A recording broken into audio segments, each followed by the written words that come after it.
Muy buenas noches, bienvenidos a una nueva edición de 14 toneladas con Juliana Cabrera, Gabriel Solano y Pablo Giachelo quien les habla. Aquí estamos nuevamente, firmes junto al pueblo. Firme como rulo de tanto. Como rulo de tanto. Como siempre. Sí. Buenas noches. ¿Cómo andan?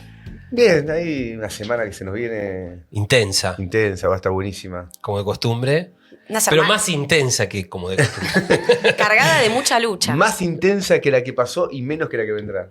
Eso habla de la intensidad. Y en la que pasaron varias cosas. Sí. Tuvimos, un reciente triunfo muy importante en la provincia de Santa Cruz. Ah, saludos. Sí. Saludos de la Patagonia rebelde. En el gremio de ADOSAC, Adosac. Sí. que es el gremio docente que reúne a casi 8.500 docentes. Fue electo nuestro compañero Miguel del Pla como secretario administrativo. Y en Río Gallegos, el secretario general, el compañero Juan Manuel Valentín. Así que, Como secretario general. sí. A Juan Manuel, a todos los compañeros de toda la lista, los compañeros de tribuna, de todas las listas, les mandamos saludos. Fue un triunfo clasista importante en una provincia siempre muy combativa. Pero a Juan Manuel en particular lo destaco porque hay una causa judicial contra él, una causa nefasta, cuando hubo una manifestación frente a la Casa de Gobierno, que está pegada a la casa de la gobernadora, en ese momento gobernaba Alicia Kirchner. y estaba presente Alicia con Cristina Kirchner, y los docentes se manifestaban porque no le pagaban el salario, algo básico, si laburante tienen que pagar para poder comer, y le hicieron una causa a él y a otros docentes, Lo más y pérfido. sigue abierta, así que los docentes lo apoyan a él, esto es importante verlo, ¿no? Lo más pérfido de esa causa es que en un momento le cambiaron la carátula y los imputan por intento de Sí, femicidio. una locura total. Por el hecho de que estaba Alicia Kirchner presente ahí. A la única compañera mujer que está procesada, que es Gabriela Anse, también le mandamos un saludo, es intento de homicidio. Pero a los compañeros varones, intento de femicidio. Lo cual aparte es una manipulación de las causas por las que luchamos Sí, las sí. mujeres. Brutal, porque eran docentes peleando por el salario. A mí me pasó el año pasado en Santa Cruz, fui a muchas radios y lo defendí muy fuerte a todos los compañeros y trataba de mostrarle, fui a radios kirchneristas que me querían justificar que era un intento de femicidio, una marcha contra una gobernadora y una expresidenta. Es ridículo. O sea, Ridículo. Bueno, escúchame, también tuvimos otros triunfos que importa destacar en el Joaquín B. González. Triunfó Vamos. la lista Muy donde está importante. la UJS, Sí, un sí, frente sí. de izquierda. También el en el, terciario del país. en el terciario del 39, en Vicente López, también una lista del frente de izquierda que lidera una compañía de la UJS. ¿No? Hice una manera. Una gran elección del Yunque en la UNS. Bueno, hubo elecciones, pero estas importan, estas de los 39, porque en el marco también de un estudiantazo, las listas de izquierda se refrendan como dirección del movimiento estudiantil. Sí, y después, bueno, ayer también recordemos, fue el aniversario del asesinato de nuestro compañero Mariano Ferreira. Se hizo un acto ahí en Barracas donde fue el asesinato de Mariano, lo hacemos todos los años. Y bueno, siempre es un recuerdo fundamental porque Mariano fue un gran militante, un gran luchador. Y en un momento donde tanto se habla de que la juventud se dice todo mentira, porque este estudiantazo está demostrando que la juventud no es de derecha, Mariano era un luchador a morir de los estudiantes de la clase obrera, pero un luchador socialista del Partido Obrero. Que hoy estaría tomando facultades, como, No lo, tengas la menor duda. como lo hacíamos en ese momento.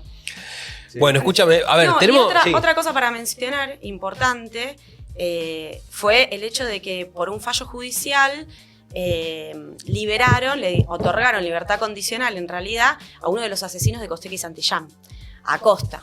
El otro es Franciotti, que también había apelado reclamando lo mismo, no lo obtuvo.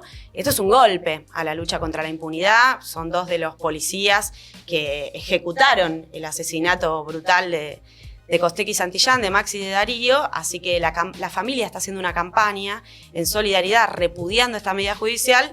Desde 14 toneladas mandamos nuestro apoyo y nuestro repudio a la liberación de estos policías asesinos de manifestantes populares.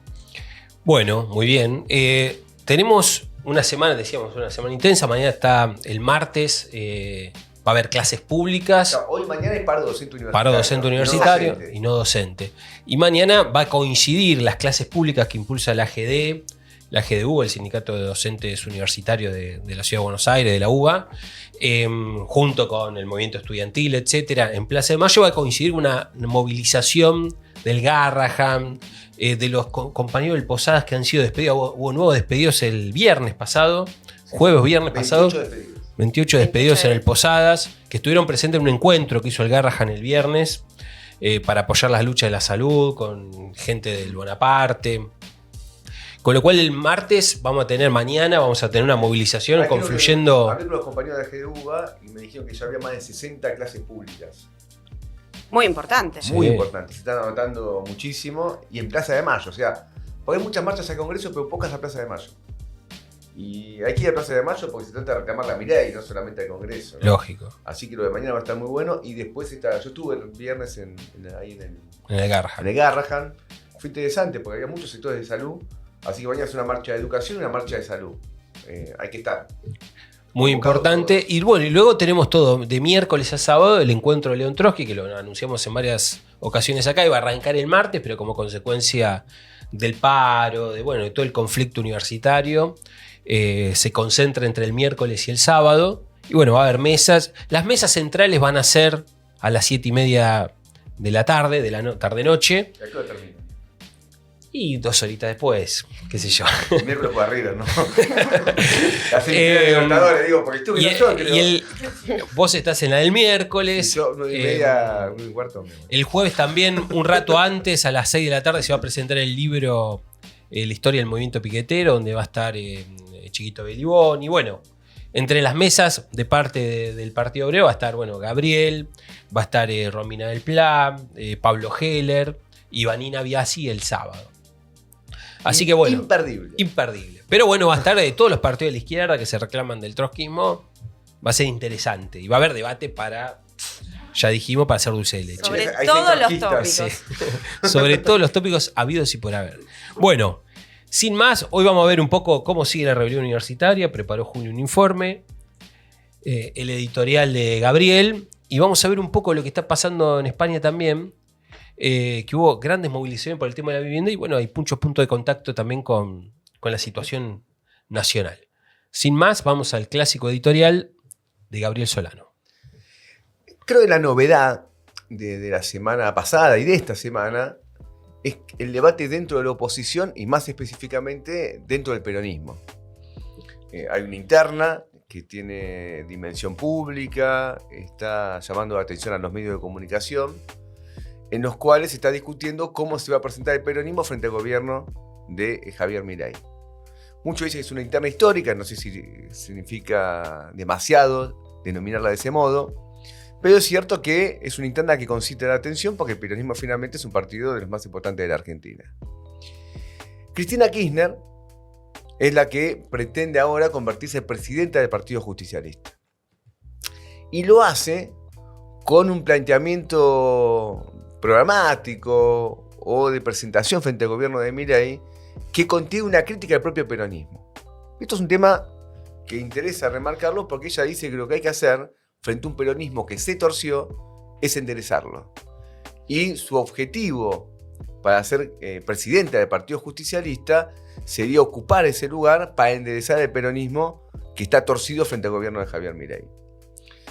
Uno puede decir que el peronismo, si es por torcido, no se torció solo frente al gobierno de Milei. Esto viene de hace mucho tiempo para acá y en el último tiempo, para ser mucho más preciso, y lo hemos dicho muchas veces y no es algo que solamente lo dice el Partido Obrero, es difícil poder explicar el triunfo de Javier Milei en las elecciones presidenciales del año pasado si no es por el gobierno del peronismo. Y cuando hablamos de peronismo no solamente nos referimos al gobierno de Alberto Fernández, sino al gobierno de Alberto Fernández, de Cristina Fernández de Kirchner y de Sergio Massa. Ellos se llamaban el Frente de Todos, es decir, el Frente de todo el peronismo. Y el fracaso tan estrepitoso de ese gobierno, y cuando digo fracaso me refiero concretamente a un fracaso para evitar que el pueblo argentino pueda, no pague la crisis que tuvo el país en la pandemia, una crisis económica, y el pueblo argentino bajo el gobierno del Frente de Todos vio decaer su nivel de vida, vio que se incrementaba la precarización del trabajo, que se desvalorizaba el salario, que crecía la pobreza, que crecía la indigencia, y eso llevó indudablemente al triunfo de Javier Milei. Por lo tanto, el peronismo torcido no es un problema de los últimos meses, sino que incluso abarcó el propio gobierno peronista que Cristina Fernández de Kirchner fue parte como vicepresidenta y antes incluso postulando a Alberto Fernández como candidato a presidente. Ese debate del peronismo es un debate interesante porque ¿cuál es la conclusión de un luchador frente al gobierno de Javier Milei? La tarea que tenemos por delante es enderezar el peronismo. Cuando uno va a ver la lista que Cristina Kirchner arma para enderezar el peronismo, tiene que, como mínimo, armar un verdadero signo de interrogación. Porque quienes integran esa lista son parte de los elencos de gobierno que han llevado al país a la crisis que tenemos en la actualidad. ¿Quién acompaña a Cristina Kirchner en el segundo lugar? Nada más y nada menos que Mayans. ¿Quién es Mayans? Es el jefe del Senado, del peronismo en el Senado, que responde de manera directa al gobernador de Formosa, Gildo Infram.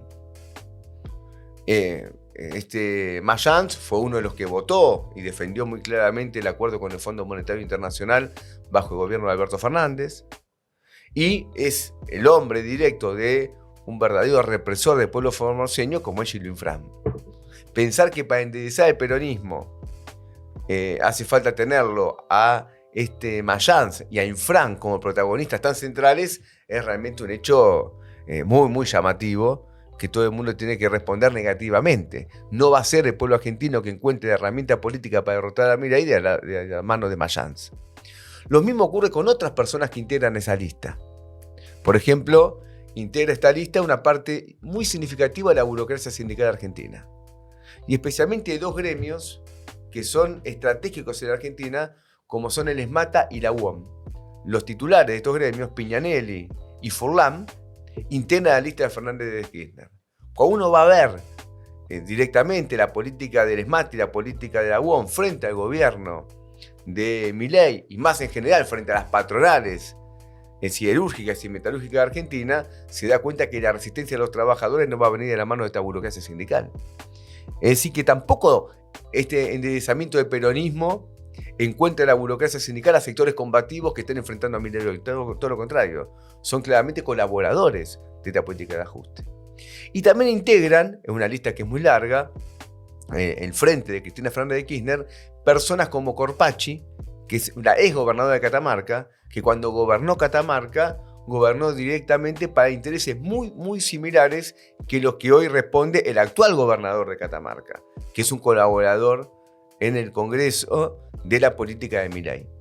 Por lo tanto, este planteo de querer enderezar el peronismo es un planteo que no lleva a ningún lado y se manifiesta claramente en la composición de la lista de Fernández de Kirchner, y también se manifiesta en el programa que Cristina Fernández de Kirchner desenvolvió en 2 cartas que fueron publicadas en los últimos meses, donde ella se pronuncia de manera muy clara y categórica por la reforma laboral, por un ataque a la docencia, diciendo que la docencia es responsable de la crisis de la educación pública, se pronuncia a favor de las privatizaciones, en tanto hay una participación de las provincias en esas privatizaciones, cuando incluye los recursos naturales de las provincias, reformas impositivas negativas. Es decir, que el programa de Fernández de Kirchner, que fue explicitado en 2 cartas, ahora se manifiesta en una lista para las elecciones internas del peronismo que recoge a la burocracia sindical, a exgobernadores defensores de los grandes monopolios internacionales que saquean nuestros recursos naturales. Entonces, de ahí no podemos esperar nada. Y Cristina pareciera que busca desenvolver un planteamiento progresista porque enfrenta a quien tiene. Tiene a Quintela, el actual gobernador de La Rioja, que llamativamente en su lista incluyó en un cargo muy importante a alguien que no es conocido nacionalmente, yo tampoco lo conocía, se llama Roque Álvarez, que es el presidente del bloque peronista en la legislatura de Tucumán.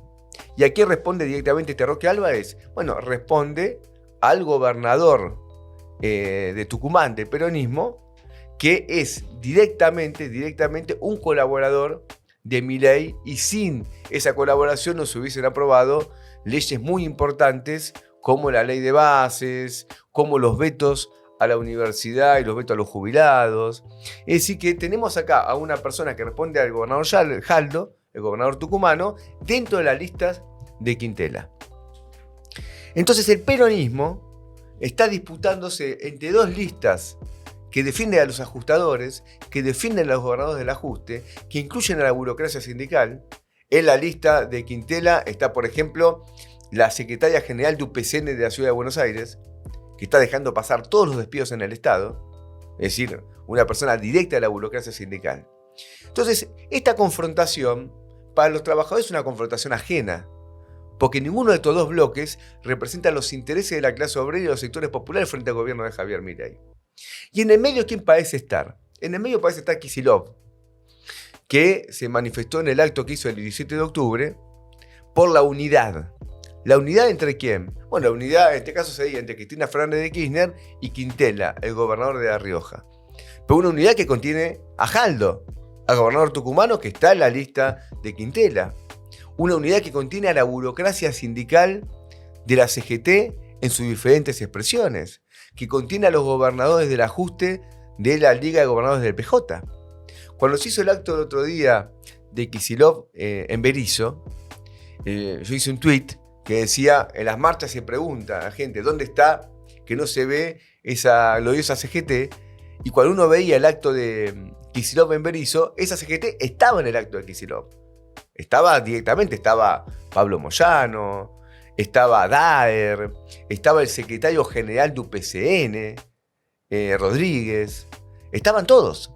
Es decir que el planteo de Kicillof, que muchos lo presentan exageradamente como un soviético, es decir, como una especie de expresión ultraizquierdista del peronismo, en realidad es una expresión muy conservadora, no solamente frente a la gobernación que él aplica en la provincia de Buenos Aires, sino más en general frente al gobierno de Javier Milei. Por lo tanto, los trabajadores no tienen que involucrarse en esta interna del peronismo. No es una interna que compete a la clase obrera argentina y a los sectores populares. Y es una interna de un partido en decadencia, porque el peronismo está discutiendo esta interna justamente en un cuadro de crisis, puede haber sido el responsable del triunfo de Javier Milei.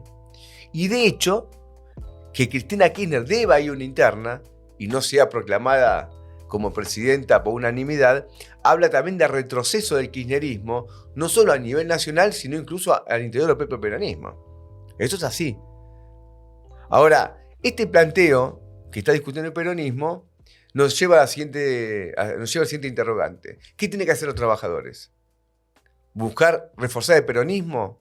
¿Buscar enderezar el peronismo o construir una alternativa política propia? Una alternativa a los trabajadores con un programa de lucha contra el gobierno de Milei, de lucha contra el capitalismo y de salida por un gobierno de los trabajadores. Nosotros obviamente nos inclinamos por esta segunda opción, porque la primera es un camino de derrota. Y eso lo explicitó de una manera muy clara Máximo Kirchner cuando dijo que no había que batallar por los vetos, porque los vetos eran derechos constitucionales que tenía Milei, y que entonces lo que había que hacer frente a esos vetos era preparar para el año 2025 una alternativa electoral que le permita al peronismo tener una mayoría más sólida, tanto en la Cámara de Diputados como en la Cámara de Senadores, de manera tal que los vetos no puedan prosperar. Ahora, hemos visto que con una mayoría importante del peronismo, cuando el gobierno lo requirió, el peronismo fue al rescate de Milei o votando una parte de él, la ley de bases, o avalando los vetos que se hizo por la cuestión jubilatoria o por la cuestión universitaria. Y del lado de Milei ve esta crisis también como una posibilidad de reforzar su gobierno. Hizo una manifestación el día de ayer que recibió repudio por las redes sociales cuando dijo que él quería enterrar al kirchnerismo y eso significaba poner a Cristina dentro del cajón y él clavar el último clavo. Esa metáfora tan violenta generó repudio, nos sumamos al repudio porque es un acto de violencia política, pero es evidente que Milei le interesa una polarización con el kirchnerismo para tratar de reforzar al gobierno y obligar que los diferentes sectores de derecha vayan con él. Ahora, esa polarización es una polarización falsa, porque no representan programas antagónicos. Lo que hay que desarrollar ahora es una verdadera polarización política entre el gobierno de los capitalistas y los trabajadores. ¿Y por qué digo entre el gobierno de los capitalistas? Porque estuvo el coloquio de ideas en Mar del Plata, que reúne a lo más granado de la clase capitalista argentina, y en general, salvo críticas parciales que pueda haber habido, hubo un apoyo importante al gobierno de Milei. Y hubo un apoyo importante al gobierno de Milei porque este gobierno encarna la ofensiva capitalista contra la clase obrera. que se manifiestan reformas laborales, previsionales, despidos, destrucción del salario, de las jubilaciones. Y cuando ellos se decían, los capitalistas pusieron como tema para el coloquio de idea, si no es ahora, ¿cuándo? Significa, si ahora no vamos a derrotar a la clase obrera y destruir conquistas históricas, ¿cuándo? Tenemos un gobierno que nos defiende y tenemos una oposición patronal que avala en el Parlamento este tipo de medidas del gobierno y una burocracia sindical completamente entregada al gobierno libertario. Entonces, hay una especie de entusiasmo en los capitalistas de avanzar contra la clase obrera. Y si después mañana el gobierno le va mal y termina derrotando una elección, no importa. Lo que logró como conquista, otros gobiernos, incluso el peronismo, van a mantener esas conquistas de los capitalistas. Y Cristina Fernández de Kirchner lo dijo muy claramente. Si yo voy a defender reformas laborales, voy a defender privatizaciones, voy a defender un ataque a la docencia, voy a defender la entrega de los recursos naturales del país, si ahora lo hace Milei, un gobierno de peronismo de cualquiera de las dos listas que se presenta a la interna, va a defender esa conquista para el capital. Entonces, para los trabajadores se presenta otra alternativa. La necesidad de salir a luchar contra el gobierno ahora. Y eso lo estamos viendo nosotros como una necesidad imperiosa, porque el daño que le hace Milei al pueblo argentino es irreversible en muchos ámbitos. Y se nota eso en el ataque a la jubilación, en la eliminación de los remedios para los jubilados, la renuncia de docentes en la universidad, cuestiones que son estratégicas, muy caras para el pueblo argentino que están siendo afectadas. Entonces el tema no pasa por el 2025, pasa por enfrentarlo al gobierno ahora. Cuando el Partido Obrero lanza una campaña por el fuera Milei y va a realizar un acto en Parque Lezama el próximo 9 de noviembre con este planteo, está buscando colocarse a la cabeza de esta necesidad que tiene el pueblo argentino. Y en agitaciones que hemos hecho con nuestros volantes, en las puertas de fábrica, en las facultades, en las estaciones ferroviarias, estamos recogiendo muchísimo apoyo porque una parte cada vez más amplia del pueblo argentino se da cuenta que hay que terminar la experiencia de Javier Milei ahora y luchar ahora, y no hay una interna de peronismo completamente desgastante entre alternativas ajustadoras. Vos sabés que me llegaban informes hoy, hace un ratito, a la mañana, de volanteos en fábrica, con el volante fuera Milei. Y que algunos compañeros le decían, Dios te oiga. Bueno, la respuesta es, pongamos un poquito nosotros, ¿no? Bueno, porque ojalá oiga, y si vos querés para que nos escuche, hagamos paro, todo. Claro. Hay que hacer mucho ruido para está medio sordo, Dios. Pataleemos un poquito porque lo escucha muy bien. Pero es cierto que cae bien el planteo de Charlo, y yo creo que toda esta interna del peronismo está generando, por lo menos en un sector que mantiene toda una expectativa en el cristianismo, en el kirchnerismo, etcétera, una desmoralización. Porque ven que está en una lucha media fratricida, en un cuadro en el cual el pueblo está preocupado por otras cosas, por cómo llega a fin de mes, cómo compra el remedio, por todo lo que ya sabemos, y ellos están en esta pelea que en términos de contenido no se entiende, en términos de contenido estratégico, en términos de contenido político. Porque Cristina, plantea esto de que hay que enderezarlo, pero ella fue la que escribió las cartas en un claro giro derechista. Es decir, claudicando en toda la presión derechista que ha desenvuelto la burguesía y más en general la opinión pública, llamémosle, en todo el último periodo, ¿no? El planteo dejó de levantar el Estado presente a plantear la participación de Estado y privado, ¿no? La colaboración Estado y el sector privado. La modernización de las leyes laborales. Todas concesiones a toda esta ofensiva antiobrera. No, y aparte, estos grandes problemas que preocupan a la población argentina, en particular a la población trabajadora, se está discutiendo a nivel nacional el destino de las universidades, los jubilados que se mueren de hambre, la salud. Está completamente ausente en la agenda de la discusión entre Quintela, Kicillof, Cristina. Es decir, la agenda popular no aparece por ningún lado. Por eso no se entiende la disputa. Por eso parece una rosca por arriba y una disputa sobre posiciones de poder. En este caso, en el aparato del PJ, pensando en un recambio electoral de tipo patronal. Y lo de la desmoralización del peronismo es agudo. Yo también recibía informes de las mesitas y hay todo un sector del público que se considera peronista que viene a arrancarnos el volante de la mano estableciendo un diálogo. Porque no hay rumbo, sino. No. Pero Cristina creo que ve esa crisis. Porque las internas de los partidos a veces uno puede decirle, bueno, no le importa a nadie. Pero son luchas de poder. Sí. Y las luchas de poder siempre son importantes, por más que de ahí luego se van a explicar otros fenómenos. Cristina está viendo esa crisis del peronismo. Está viendo el decaimiento del peronismo en general y el propio. Y está buscando interesar a un sector del peronismo diciendo, yo voy a ser quien enfrenta a Milei. Y no es así. Ella busca presentarse frente a la necesidad de enderezar el peronismo frente a Milei, y cuando uno va a ver su programa, va a ver con quién lo va a hacer. Mayans fue el tipo que le dijo a Villarroel en el Senado, tenemos que ser más amigos. Claro. Y ahora Villarroel estuvo con Isabel Perón y con el Papa. E inauguró el monumento a Perón en el Senado, a Isabelita. Un busto. Lo cual tiene lógica, ¿no? Es la AAA y la dictadura es una continuidad. Claro. Entonces... Ese es el peronismo que reivindica Villarroel. Ese Villarroel. Claro. Pero, ¿qué quiere decir esto? Que sí, también... está con Cristina Mayans. Claro. Claro. El segundo de la lista. Y también la iniciativa de Cristina va en función de cuidado, porque si no, los Mayans y todo un sector del peronismo mañana se van con Villarroel. Claro. Sí, ya le tiraron los centros y toda la historieta. Luego tuvimos, ¿no?, el acto de Moreno. El 17 de octubre hubo 3 actos, el Día de la Lealtad.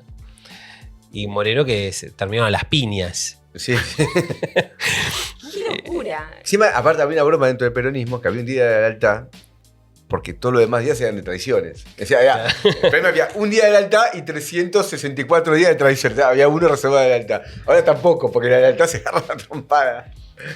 Pero te das cuenta que lo de Moreno, tipo recluta en el bajo fondo. Sí. El lumpenaje, le habrá pedido a cada burocracia sindical que le mande 200. Y bueno, la burocracia sindical le manda 200 barra brava de acá, que son los que terminan las piñas. Sí, lo mismo, los punteros. Pero esto coloca una responsabilidad fuerte también sobre la izquierda. Porque refuerza la necesidad de que la izquierda tenga una personalidad política. Si la izquierda va a la rastra del peronismo y no establece una delimitación clara, una delimitación tajante, en un cuadro en el cual el peronismo está atravesando una crisis aguda, profunda. Entonces, si la izquierda no tiene una personalidad política, refuerza una personalidad combativa, se demuestra como la corriente más consecuente en la lucha por las reivindicaciones más urgentes, más inmediatas del pueblo trabajador, de los jóvenes estudiantes, etc., no se puede proyectar como alternativa política. Entonces, la izquierda se tiene que proyectar como alternativa política en una lucha fusionada con los laburantes, la juventud que lucha y que pelea. Y bueno, vamos a ver. Pero acá, bueno, para cerrar este punto. Sí. El 9 tenemos el acto. 9 de noviembre, sábado. No pasemos por alto. El 9 de noviembre, sábado, y Parque Lezama. Así que ya hay que salir a militarlo con todo. Elegimos Parque Lezama, ¿por qué? Porque ahí lo hizo Milei. Ahí lo hizo Milei. No es porque hay una carecita para que vaya a dar vuelta los hinchas de Boca como hacía la canción. Porque ahí estuvo Milei, eso vamos a ir donde fue Milei, con más gente que Milei, a decir... Fuera Milei. Y apoyados también y dándole manija a esta rebelión universitaria, ¿no? Total. Que sigue en desarrollo, tuvo hitos importantes la semana pasada y ahora sigue. Sigue, está en ascenso. Ustedes piensen en la previa del debate legislativo, cuando se trató el veto de Milei al presupuesto universitario, había el día previo unas 28 facultades tomadas, que un movimiento que empezó en la ciudad de Buenos Aires, en facultades de la UBA, en la UNA, y llegó a haber luego más de 100 tomas. Es decir, que el movimiento se extendió a lo largo y ancho del país. Hoy tenemos tomas de facultades en prácticamente todas las provincias, desde Jujuy y Salta hasta Santa Cruz, Tierra del Fuego, pasando por el Comahue, Fisque Menuco en Río Negro. Bueno, la enorme mayoría de las provincias del país, que muestran a un vigoroso movimiento estudiantil que junto con los docentes y los no docentes está plantando bandera. Ustedes saben, dentro del foco principal del conflicto universitario pasa por el presupuesto para los salarios de los docentes y los no docentes, que está sinceramente en la ruina. Han perdido más en materia de poder adquisitivo incluso que los estatales. Un castigo muy violento a las universidades nacionales por parte del gobierno nacional y por lo tanto esta batalla en defensa de las universidades también toca puntos sensibles para el conjunto de la población trabajadora.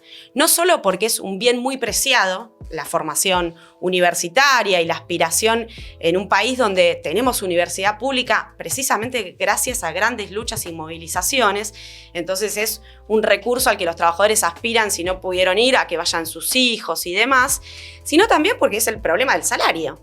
Entonces ahí también hay un punto de contacto porque es el gran problema del conjunto de las y los trabajadores, cómo defendemos el salario frente a una política de ruina por parte del gobierno nacional.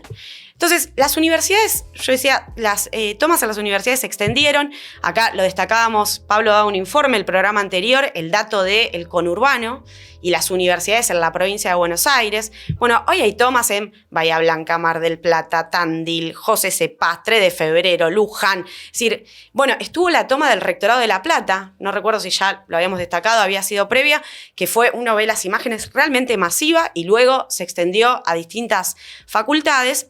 Y las tomas se abrieron curso incluso contra todo tipo de provocaciones. No solo en la Universidad de La Matanza, una patota organizada por las autoridades, el rectorado del PJ, que intentó evitar sin éxito la toma del establecimiento, sino que incluso hemos visto en la última semana, por un lado, provocadores libertarios. En la UNCI, por ejemplo, de Quilmes, llegaron a tirar gas pimienta a los estudiantes y los docentes que estaban ocupando. No solo lo de la UNCI, sino que tuvimos provocaciones de este tipo en otras facultades y también la intervención directa de la policía. Es decir, los gobiernos, por ejemplo, Jorge Macri en la ciudad de Buenos Aires montó una provocación con la policía de la ciudad en los alrededores de la Facultad de Psicología de la UBA. Y Jaldo, en la provincia de Tucumán, mandó a la policía a desalojar violentamente clases públicas que estaban poniendo en pie los estudiantes y los docentes. Porque hay que destacar también la enorme participación de docentes. Gabriel señalaba que va a haber 60 clases públicas, por lo menos por lo pronto están confirmadas para mañana en Plaza de Mayo, y las tomas y las ocupaciones de facultades son con clases públicas en la enorme mayoría de los casos, con una participación muy fuerte de los docentes, que era bueno lo que estaba ocurriendo en Tucumán, una clase en la calle y que violentamente la policía de Jaldo fue a reprimir. Y junto con los docentes, naturalmente, los no docentes, que son otro de los pilares. Ahora, la extensión de las tomas también rompió un poco esta estrategia política de los radicales, los peronistas, que en general tienen peso en las direcciones de las universidades, de acotar o restringir la cosa al debate parlamentario. Bueno, lo hemos visto, cuando llegaron a discutir el veto, estas fuerzas políticas ni siquiera pudieron garantizar los votos para rechazar de manera contundente el veto de Milei. Y ese veto, lejos de clausurar la lucha, el debate, la defensa de las universidades, prendió fuego la cosa. Milei ahora salió a hacer diversas declaraciones que también se inscriben en un cuadro de provocaciones. Lo escuchamos todos, dijo que, bueno, que acá no ameritaba destinar presupuesto a las universidades nacionales porque las universidades son para los ricos. Una cosa que desmiente la propia realidad. En realidad, hoy tenemos, según las estadísticas oficiales, por ejemplo, las estadísticas en el Ministerio de Capital Humano, que antes era el de Desarrollo Social, las últimas disponibles son del 2022, señalan que de los ingresantes en ese último registro a las universidades nacionales, tomado de conjunto, y los institutos universitarios, un 47,8%, es decir, casi un 50%, son primera generación de familias que acceden a la universidad. Luego hay que decir que Milei ha llevado el empobrecimiento en la juventud a casi un 70%. Y finalmente, si hay un factor de deserción en las universidades de jóvenes trabajadores, es precisamente por los niveles de empobrecimiento brutales que hacen muy difícil y costoso el acceso a la universidad. Ahora, esto de que la universidad es para los ricos no tiene ni pies ni cabeza, y en la sintonía de este tipo de provocaciones y declaraciones, Milei salió a decir, por ejemplo, que las universidades no se dejan auditar, lo cual también es un argumento que corresponde desarmar, porque si uno contempla que creo que el 92% del presupuesto público para las universidades va a los salarios, eso es, la nómina es pública y es muy fácilmente comprobable. Luego hay un mundo de recursos propios que manejan las camarillas universitarias, que han prosperado bajo todos los gobiernos en el último periodo, y con lo cual un negocio con el cual ningún gobierno se quiere meter, que uno ve que también es una política tendiente a degradar los contenidos académicos de las carreras para promover posgrados pagos, y hay centros de idiomas, una cantidad de cosas que no es lo que está en discusión hoy. Hoy se está discutiendo el presupuesto para los salarios docentes y no docentes. Ni que hablar que el ahogo presupuestario, que no es novedoso, no nació hoy con Milei, ha generado, uno ve la infraestructura edilicia, una cantidad de problemas que hoy también se inscriben en el centro de las demandas, como puede ser aparte la beca estudiantil y demás. Ahí se me cayó la lapicera. No te enojes. No, entonces, digamos, el cuadro de conjunto es que contra todo este tipo de provocaciones se abre curso y tiene vitalidad la lucha de los estudiantes, los docentes y los no docentes para defender las universidades. Y esta semana van a tener una parada muy importante. Hoy y mañana hay paro de todo el frente gremial de docentes y no docentes. Mañana las clases públicas y la confluencia con el Garraham, el Bonaparte, el Posadas, que sí, con la lucha de la salud, que hoy están en el centro de los ataques. La educación y la salud han sido pilares que nuestro pueblo argentino ha salido a defender con luchas muy denodadas. Y si en algo uno ve en la región se destaca la Argentina, es que el proceso de desguace y de privatización educativa y de la salud, que ha sido un objetivo de todos los gobiernos, encontró un límite muy fuerte. Y nosotros hemos tenido una línea de resistencia. Entonces hoy el pueblo argentino todo está convocado a tomar esas banderas nuevamente, a ganar la calle y bueno, a darle con todo, porque esta lucha tiene que seguir creciendo. Hay que torcerle la mano al gobierno. A mí me da la impresión que ha quedado muy en evidencia. Bueno, por un lado tenemos las movilizaciones de mañana, todo esto sigue, ¿no? Y en algunos casos va...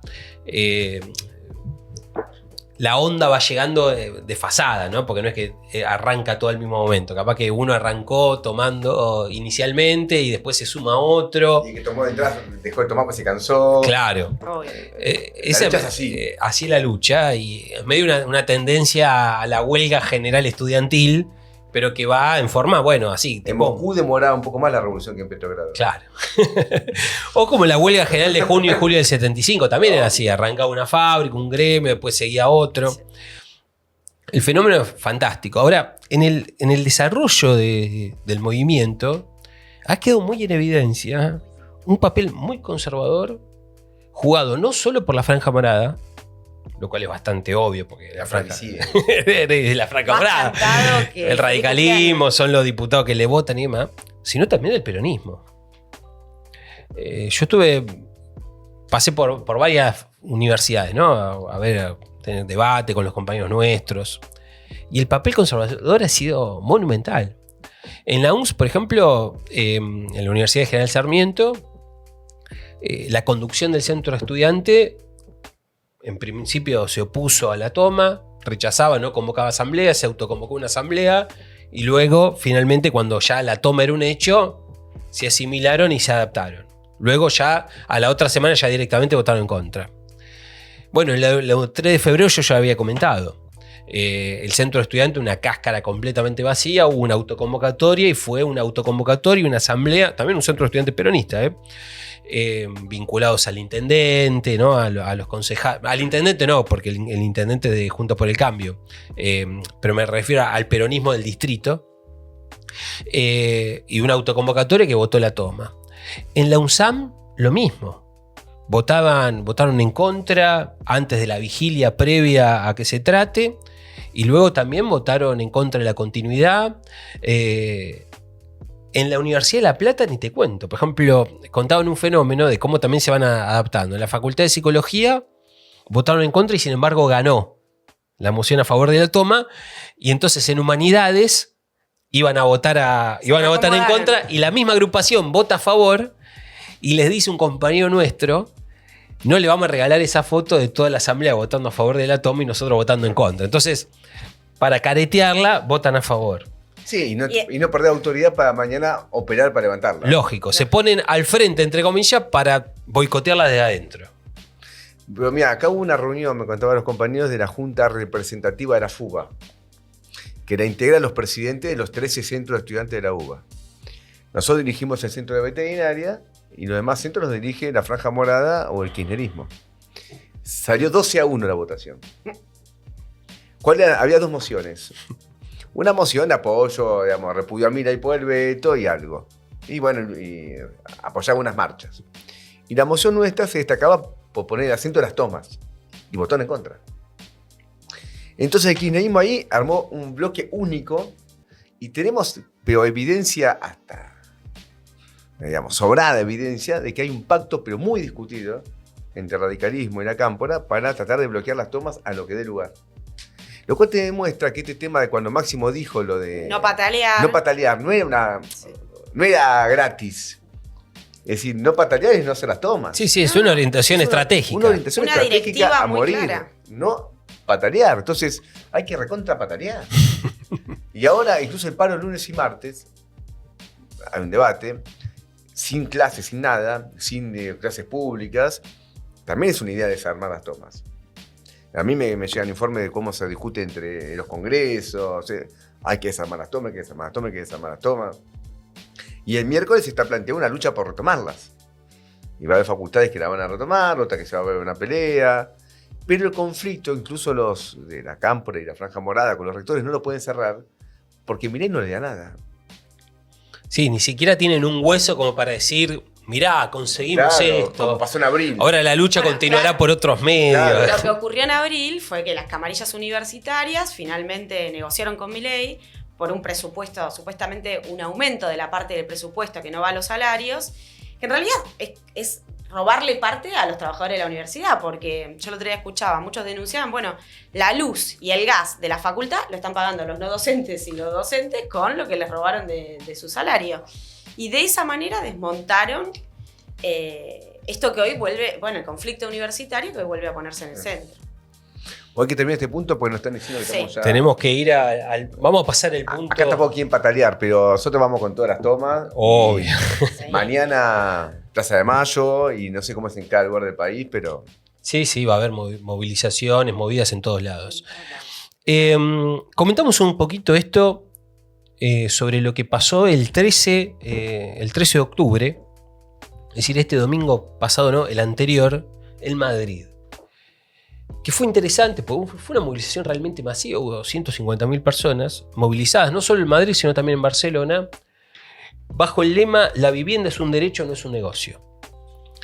Es interesante porque ha explotado un tema muy picante, es decir, un tema muy candente, que bueno, obviamente es el derecho a la vivienda. Ustedes tengan en cuenta que hasta antes de 2007, España era considerada un país con propietarios, un país de propietarios. Y luego de 2007, como consecuencia de la crisis capitalista internacional y justamente endeudados. Claro. Y luego de la crisis, justamente la crisis de la subprime, que tuvo como epicentro el problema hipotecario, se recrudeció brutalmente el problema de la falta de vivienda, de la falta de propietarios, ¿no? Y del problema de la falta de vivienda y el tema de los alquileres en España, pero que naturalmente es un fenómeno continental y más en general es un fenómeno internacional, ¿no? De hecho, luego veámoslo un poquito, pero el tema impacta en la Argentina. La movilización esta, luego me voy a dar números más finitos para que se vea la magnitud de la crisis. La movilización esta fue convocada por el Sindicato de Inquilinas, respaldada por Asamblea de Plataforma Antidesahucios. Bueno, como le dije, también hubo... Desahucio y desalojo. Claro, desalojos. También hubo manifestaciones convocadas por otras organizaciones en Barcelona. Hay un informe que salió hace relativamente poco del Instituto de Investigación Urbana de Barcelona que da números apabullantes. El 70%, por ejemplo, de los que alquilan no tiene expectativa de heredar una vivienda. No solo que no tiene expectativa de heredar, sino que tampoco tiene expectativa de comprar en ningún momento la posibilidad de una vivienda. No solamente es un problema de la juventud, sino que la mayoría de los que alquilan tienen más de 30 años. Es decir, es un problema de las familias trabajadoras de España y en particular de las grandes capitales, de las grandes ciudades, de las grandes urbes. En 2007, fíjense este dato, ¿no? Cómo creció el problema, cómo creció este problema. En 2007 el 13% de los hogares vivía en una casa o departamento alquilada. Hoy en Madrid es el 24% y en Cataluña el 25%. Pero si vamos a la urbe, a Barcelona, ya no a la región Cataluña, sino a Barcelona misma, el 44% alquila. La mitad de las viviendas registradas en España de 2008 a 2020 fueron compradas por empresas con más de 8 inmuebles. Y hay 3 millones de viviendas en alquileres en España, de las cuales un 15%, es decir, 400.000, son de personas jurídicas, es decir, de fondos buitres. Es decir, que el fenómeno es un fenómeno de concentración de la vivienda en manos del capital financiero. Fíjense cómo ha sido el problema de los alquileres. Desde 2015 a esta parte, la inflación general fue de un 20%. Y los salarios de los españoles fue de un 17%. Es decir, que ya pierden 3% frente a la inflación. Ahora, ¿cuánto subieron el precio de la vivienda? Un 47%. Subieron las viviendas. ¿Y cuánto subieron los alquileres? Un 58%. Es decir, que se está destinando, cuando algunos estudios dicen que lo que correspondería es que el 30% del salario se destine al alquiler, en promedio se está destinando el 43% del sueldo al pago del alquiler, pero en ciudades como Madrid o Barcelona se puede destinar hasta el 70% del sueldo a pagar el alquiler. Y todo esto mientras tenemos casi 4 millones, 3,8 millones de viviendas vacías en España. Es decir, que el fenómeno es un fenómeno de profunda concentración, de una gran expoliación, y se está desenvolviendo una lucha. Imagínense una movilización de 150.000 personas, es un tema evidentemente muy sentido. Hay un proceso de huelga, el sindicato de inquilinas planteó que vamos a alargar una huelga para reducir el precio de los alquileres a la mitad, reducirlo en un 50%. Ya hay una huelga, por ejemplo, que se está desenvolviendo contra un fondo buitre Néstor Azora, de 900 inquilinos o inquilinas, que dicen, bueno, no pagamos los aumentos. Porque en los últimos 3 años pasó el precio del alquiler de 900 a 1.600 euros. Y ahora están planteando extender esta huelga a las 8.000 familias que viven en las viviendas que pertenecen a este fondo buitre Néstor Azora. Y se toma como referencia la huelga que se desató en el 1 de abril de 1931 por parte de la CNT, la Central de Trabajadores Anarquistas, la Central Obrera Anarquista de los años 30 en España, para desenvolver, que desató una huelga de inquilinos y que logró reducir sensiblemente el precio de los alquileres en aquel momento. Nosotros le ganamos. Una huelga de inquilinos antes. ¿Cuándo fue la huelga de inquilinos? 1907. Claro. 1907. Yo pensaba, muy destacada participación de las mujeres también. En los conventillos, claro, acá en la ciudad de Buenos Aires. Pues fuimos pioneros. Y entonces, bueno, está todo este debate, ¿no? El desenvolvimiento de una huelga de inquilinos. Ahora, el tema lo traíamos a colación, bueno, primero porque es una movilización, tiene mucha importancia, es contra un gobierno progresista como el del PSOE, que indudablemente no le ha dado salida a ninguno de todos estos problemas. Pero este tema es un tema mundial, ¿no? El problema de la crisis de la vivienda, y naturalmente que lo es en la Argentina. Yo te escuchaba y decía, esto es la ciudad de Buenos Aires. Claro. Obvio. La expoliación del salario, de todo lo que se va en concepto de alquileres, es una bestialidad. Es monumental. Es monumental. Y acá tuvimos en su momento, tuvimos la ocupación de Guernica. Digamos algo, con el DNU 70, que es el que sigue vigente, porque la Cámara de Diputados no lo trata, anuló la ley de alquileres, que tampoco era una maravilla esa ley, pero generó esa desregularización absoluta e hizo que se disparen brutalmente. Claro, vos con la ley de alquiler tenías un contrato mínimo de 3 años y los aumentos eran anuales. Ahora son trimestrales. Sí, lo que pasaba era que es muy difícil con una ley regularlo, porque acá hay un problema de relaciones de propiedad. El tema clave es el suelo. yo lo vivo en la legislatura, lo he dicho muchas veces. Cuando se modifican los códigos urbanísticos y se habilita a construir mayor cantidad de metros, sobre todo para arriba, ¿no? Las megatorres. Las megatorres. ¿Qué es lo que ocurre? ¿Qué hizo un libertario? Esto lo discutimos en el jueves pasado de la legislatura. Dice, va a haber más viviendas. Si hay más vivienda, hay más oferta. Y ante una demanda que no crece, bajan los precios. Bueno, no ocurrió. No ocurrió. O sea, no. Buenos Aires tiene 3 millones de habitantes de hace más o menos unos 70 años. Y la construcción ha sido desenfrenada. ¿Por qué? Habiendo más oferta, no bajó el precio de propiedad, sino que subió.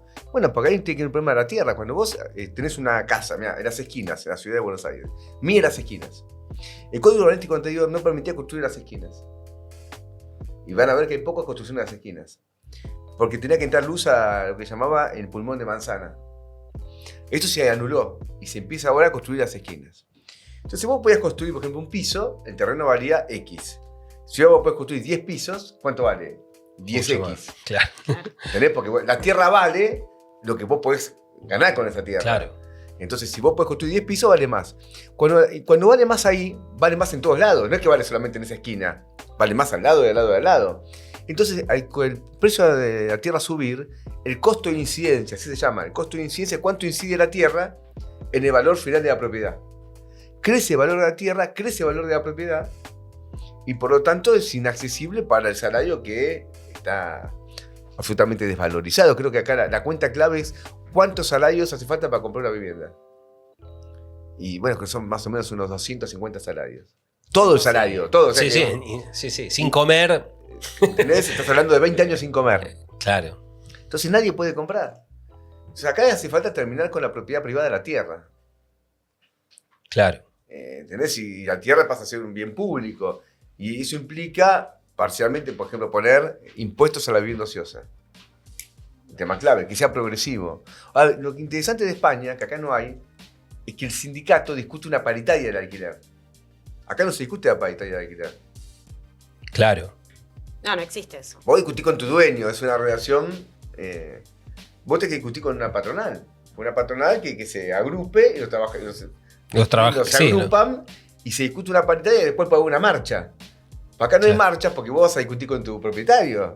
Que en general aparte están las inmobiliarias, que son un gran público que sustrae hasta tu última gota de sangre. Es muy desigual. Y hay una mentira que dicen acá que en Argentina hay algo que, como toda mentira, tiene algo de verdad.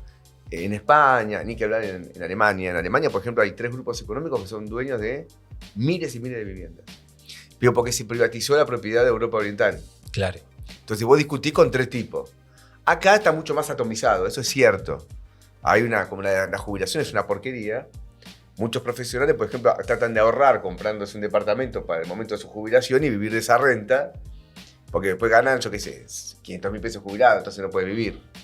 Pero no es cierto del todo. Hay mucha también concentración de la propiedad en la ciudad de Buenos Aires. No es que... Sí, y es un fenómeno progresivo además. Sí.